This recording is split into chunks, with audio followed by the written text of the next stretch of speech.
Hello everyone and welcome back to another high-level match of StarCraft 2. What I've got for you today is a top-level game of Terran versus Terran, where in game number 1 we find ourselves on Gresvan. Spotting right here in the bottom right-hand corner, playing with the blue Terran SCVs, we have the new StarCraft 2 World Champion. Of course that means we're looking inside of the main base of Oliveira. His opponent in the opposite corner with the red Terran SCVs. In the last 5 times that I've watched this man play, he decided to go for battle cruisers every time. So fingers crossed that he once again decides to go for some in this particular series as well. Of course that means we're looking inside of the main base of SpeCial. This particular series was played a couple of days ago during the second weekly of the KSL, the Korean StarCraft League. Interestingly enough, neither of these two players is Korean. So Oliveira, of course, from China, SpeCial is from Mexico. But I guess the Korean StarCraft League with a little asterisk right next to it, right? It's played on the Korean server. I actually saw that Scarlet also decided to sign up for this week's cup. So yeah, as long as you're playing on the Korean server, and I guess you may have to be at least somewhat close to Korea. I'm not exactly sure what the rules state. You can also participate. So it's not just gonna be the Koreans. Anyways, as you may have already noticed, when I introduced Oliveira, he's got a new clan tag, DKZ. And someone asked in the comment section a couple of days ago when they noticed that Dark also had the exact same clan tag too. So it turns out that just a couple of days ago, on March 13th, Dragon Phoenix Gaming and Kaisi Gaming, two Chinese StarCraft 2 teams, decided to merge together. So they are now known as DKZ Gaming or Dragon Kaisi Gaming, to make it a little bit more confusing. Anyways, DKZ is a new StarCraft 2 team. They've decided to merge. So yeah, now we have players such as, for example, Dark, Hero, but then also Oliveira that are playing under a new clan tag, which is pretty cool. Anyhow, what exactly do we have right here? So both players opening up with 2 Reapers, it seems, okay? It always is important in those Reaper battles that you get the first shot off. Those Reaper grenades are nice, but usually the battle is decided by whoever fires first. So you gotta be so careful here. Both players continuously on attack move, as you can see with that little red indicator. They want to make sure that they fire, and while having the high ground advantage is very nice. Oliveira, there you go, gets the first hit. Grenade immediately thrown on the ground, so at least he can disengage. But you gotta be so careful, because one little slip up in the early game of TVT. I mean, maybe you're planning to go for Battlecruiser special, but you're gonna have to make sure that you actually live through the earlier stages of the game first. So you can see the production tab, identical so far. It's gonna give you a decent indicator of exactly where we are at right now. Well, unless we see a big deviation here sometime soon. So there's the starport a little bit quicker. I don't think it's gonna be all too interesting. Anyways, so far, okay. Both players, I think, yep, will lose a Reaper. This guy, immediately thinking of his sins, as he did get 1 kill, decides not to chase. He needs to be very careful, though. He actually manages to get by that Hellion, as well as the Reaper, and now he goes straight into the main base of the Terran player in blue. Decides to come back for just a second, thinking he needed to help out the Hellion, but instead he now decides to harass the SCV that's building that starport right here for Oliveira.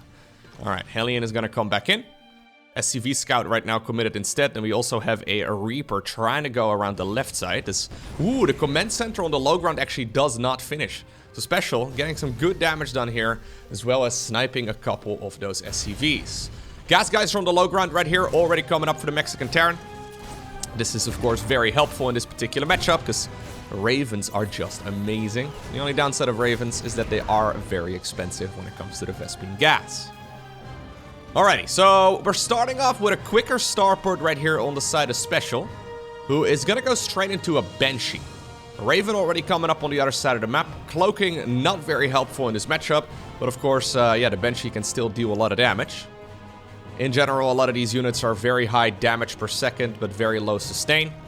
Especially later on, I guess, right? When we get those siege tanks firing on the ground units. For now, though, everybody here is mostly just a glass cannon, speccing into a ton of damage, but not really a whole lot of sustain. There goes the Banshee. Just going to be a singular Banshee, by the way, so that's the main deviation. Yeah. The timing of the third command center here, pretty much identical to that of Oliveira, but this certainly means that SpeCial is the one who will likely be more aggressive here in the earlier stages of this match. Okay. Now, Oliveira's style, it's been reminding me a lot of Maru, and Maru is amazing when it comes to defending. Good lock-ons right here, though, by SpeCial, trying to make the best of this scenario, but superior micro coming out of Oliveira, who now also gets a lock-on right there on that Banshee, and I think that's going to be the end, yep.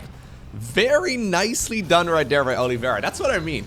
That is a very Maru-esque way of approaching that. And generally, whenever I see Maru play games, I'm like, yep, he's gonna take that defense very easily. Makes it look very straightforward. I've noticed that Christmas as well to Oliveira. I know that they've been practicing a lot together. And from what I understand, he's basically been just copying Maru's playstyle to the best of his abilities. And it certainly has been working quite a bit. He plays like Maru, but a little bit more aggressive. And honestly, in some scenarios, even more impressive. I mean, remember the StarCraft 2 World Finals, right? Just a couple of, well, I guess a couple of months ago at this point. When exactly was that? No, it's actually like a month ago. Anyhow, yeah, he ended up taking down Mario as well, so there's no denying that Oliveira knows exactly what needs to be done in these matchups. It's almost a bit of a rivalry, actually.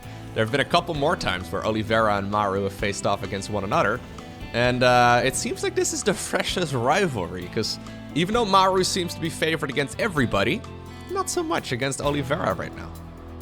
Maybe a bit of a mental block as well if this keeps continuing, but anyways. Alright, let's see. SpeCial, trying to go into the main base. Decides to not commit there, as we do have, there it is, we do once again have a fusion core. Usually when SpeCial seems to go for battlecruisers, he gets them out, well, relatively early. This is still maybe 7.5 minutes or so into the game.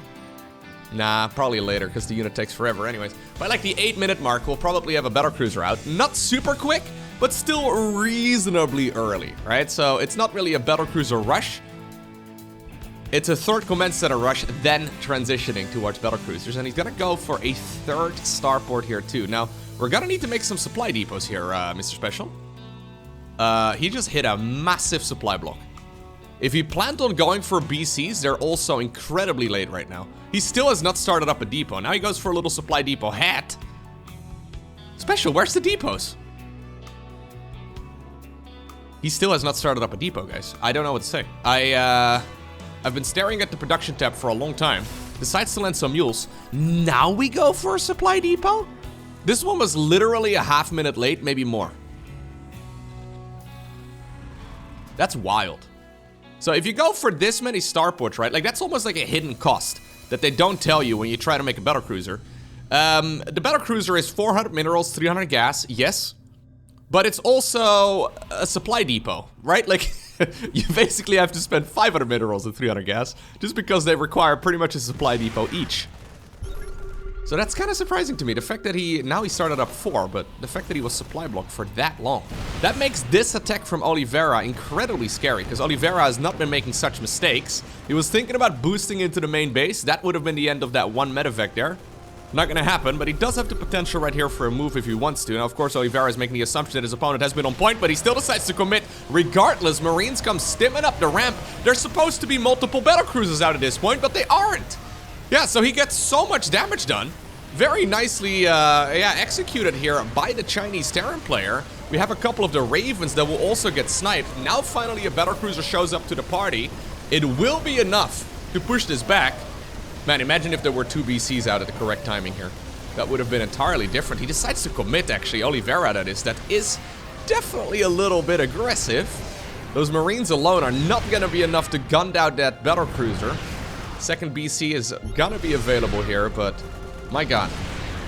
Those were not the cleanest couple of minutes right here from SpeCial. At least he repaired that BC back up to full. We have Yamato cannons finishing up as well. As I accidentally throw around my footrest, I'm pretty sure that was picked up by, by the microphone. I was just providing some extra noises. Maybe it wasn't even picked up by the mic, I don't know. Anyhow, Oliveira getting a wonderful little trait right there, except if you were one of those 31 Marines. Overall, though, that certainly was a trait that he's looking for. In the meantime, he's already added on a 4th command center as well, on location, so Oliveira is ready to start booming when it comes to that economy. Okay, once again, Stimpack forward. One of the Ravens does end up going down, but now there are 4 battlecruisers available. Yamatos are coming up as well. We're getting rid of the Vikings first and foremost. Tactical jump does manage to get out of there at the absolute last possible second, and this fight is going much better right here for SpeCial. Okay, yeah, obviously repair is not free, but that is pretty dang great. jumps straight into the opponent's main base. SpeCial suddenly appears on top of the production right here of Oliveira. That is super tricky. If there's not enough anti-air available, this can actually win the game. Luckily right here though for Oliveira, he's been on top of his production, not really messing up the macro. And now this actually becomes a little bit tricky as the 4th BC also shows up. One of them ends up going down here. We have Yamato guns once again, but there's a lot of damage coming out of those Marines. And I think this may have been a desperation move right here from SpeCial in the end. Obviously that tactical jump is a long cooldown, so if you just don't have enough, yeah, you just don't end up overwhelming your opponent. I mean, he's kind of getting it done now, but more and more Marines are popping out of the barracks. I don't think that was the right call right here in the end. 4th CC, by the way, has come up on the left side of the map with like the 9 o'clock position. So SpeCial has been trying his best, but look at the amount of money right here in the bank. Uncharacteristic mistakes right here from the Mexican Terran. That is not really what we want to have.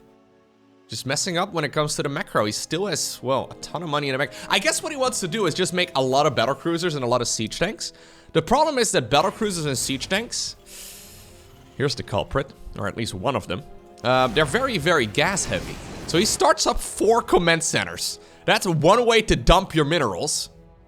It just makes it very risky though, because, well, the next attack from Oliveira is going to be mounting very soon. And when that blue army starts moving across the map, that supply count is gonna make all the difference. But apparently SpeCial's like, nope, this is what I'm gonna do.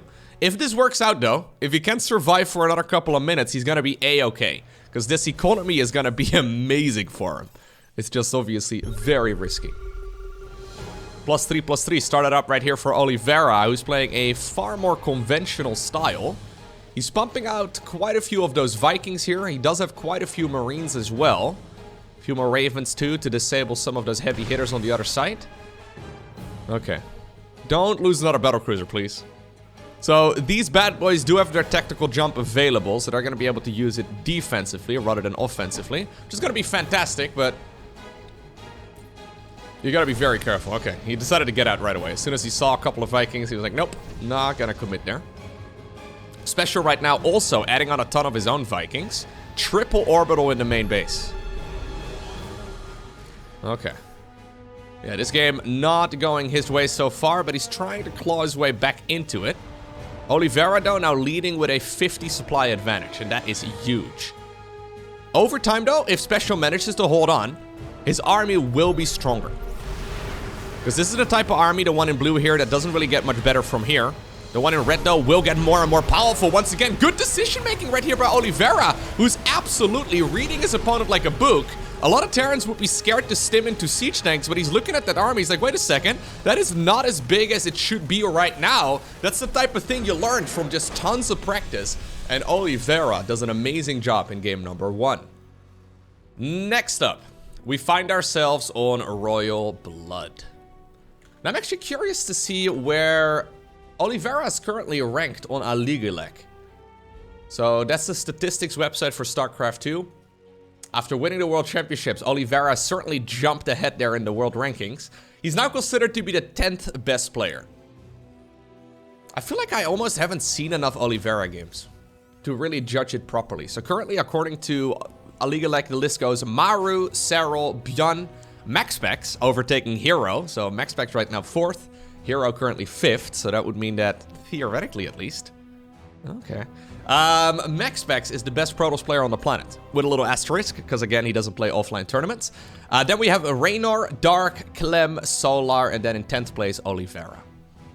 In my mind, that's a pretty fair list, but it seems that Oliveira's highs are very high. It seems that Oliveira, when he peaks, well, I mean, he wins the World Championships, apparently. It's, yeah, it's certainly interesting how that works out, right? Because Oliveira can win against anybody, as he's clearly proven over the last couple of months. So I wonder if 10th is reasonable enough. I casted that series recently between Maru and Bjorn from the very first KSL, actually. It's, by the way, a double barracks opener here from SpeCial, with one of them inside of his main base and the other one on the other side. So nice cheesy start right here from SpeCial. Anyways, I pointed out in that particular video that, well, currently Maru is the rank 1 Terran in the world, and Bjorn is the current number 2 Terran in the world. And I saw a couple of comments of people saying, Loko, how can that be if Oliveira is the world champion? That doesn't really make any sense. I mean, he did well against both of those guys. Did he face Björn? I don't remember. Anyways, yeah, there's no denying that Oliveira is the world champion, but you do need a little bit of consistency as well, right? Maru and Björn have been dominant for, well, literally a decade, whereas Oliveira, I mean, I think a decade ago he was still a young teenager, so maybe that's difficult to judge like that, but there's no denying that, yeah, Oliveira is very good at the game, but he's not quite yet, okay, at least in my mind, at both Maru and Björn's level. SpeCial decides to go for a very cheeky opener here, so he's going for a Reaper start, but that second barracks is going for a Marauder cheese. So we're going Reapers with concussive shells, as well as, of course, Marauders, because Reapers don't get concussive shells. That would be OP. Anyways, Command Center on the low ground right here for Oliveira. He's gonna have to have some very stellar defense to make sure that that Command Center on the low ground does not die. At this point, he doesn't know, so Oliveira goes across the map. The question is, when exactly does the red Terran player commit? It makes sense that he does it as soon as the concussion cell research is done, and that's exactly when he decides to make that move. Oliveira right now sees the CEST on the low ground. He now also spots the Hellions in the middle of the map. This is going to be the first time that he will see those Marauders as well, and that is certainly not going to be ideal right here for our blue Terran, as a bunker is coming up on the low ground. Okay, Widowmine. Very, special move for sure. We decide to go for the counter attack right now. Okay, so I quite like that. The Hellion here tries to deal maximum amounts of splash damage. One of the Reapers, ooh, luckily looped up before it left that barracks. Somehow very greasy, did not get surrounded there, because one of the SCVs lifted up its little arm. In the meantime, though, we do have the aggression over here as well, as the Marauders over here do get surrounded. Widowmine burrows! Get it! Retarget! Yes! Oh my god, well, that was very expensive, because he just killed half of his own workers, too. I mean, I was excited to see that, because apparently I like, you know, disasters. But that was a cute move from Oliveira. Manually retargeting his Widowmine right there to try and, well, deal maximum damage to both the Marauders as well as his own workers. Oliveira, though, still being obnoxious here on the other side of the map, too. So if we look at the workers lost... Ooh, okay. When we look at the workers lost here, 6 versus 4... In the end, though, Oliveira does stabilize here. The main problem is that he was forced to cancel that CC on the low ground, but he does have a little bit more tech, so maybe that can work out in his favor. He's going to be forced to remake those workers as well that he just lost, repairing whatever he can. You can't really continue the aggression right here as SpeCial, because there's a couple of Widowmines now guarding the top of that high ground. Very difficult to break that. You really don't want to get too greedy here, SpeCial, but I think he's already rallying units back home, yeah. So this barracks here are gonna be using it for scouting instead. This, well, I guess now it's expansion chicken time, right? Whoever makes the first expansion will probably, well, be attacked. Nice little move here from SpeCial as well, coming in to snipe those low HP SCVs from earlier. We do have a Marauder push over here at the front as well. Okay, SpeCial ends up getting the siege tank there too. Nicely done. Now the Banshee shows up though. Now, you guys can hide inside of that bunker, but there's still no one available here to shoot up. Barracks in the main base also will get shut down eventually. Last time I checked, Terran's... He's trying to maximize the amount of time that these guys will stay alive. Last time I checked, Terrans do not have a recall available, so these units are just waiting for another anti-air unit to show up. The Cyclone does, well, appear here eventually, but that's 3 Marauders as well as a bunker down the drain. Oliveira still behind when it comes to the worker count. Command Center now coming up on the other side of the map, so SpeCial apparently the one who is brave enough to expand here in the end.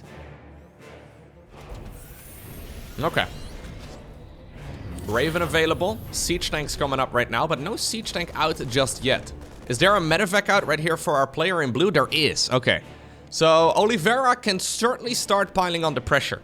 This is a weird combination of units. There's a Reaper, 2 Widowmines, a siege tank, a bunch of Marines, and then a medevac. Okay, Jimmy over here was given the task to scout, but this is definitely a type of army that can deal damage if you control it well.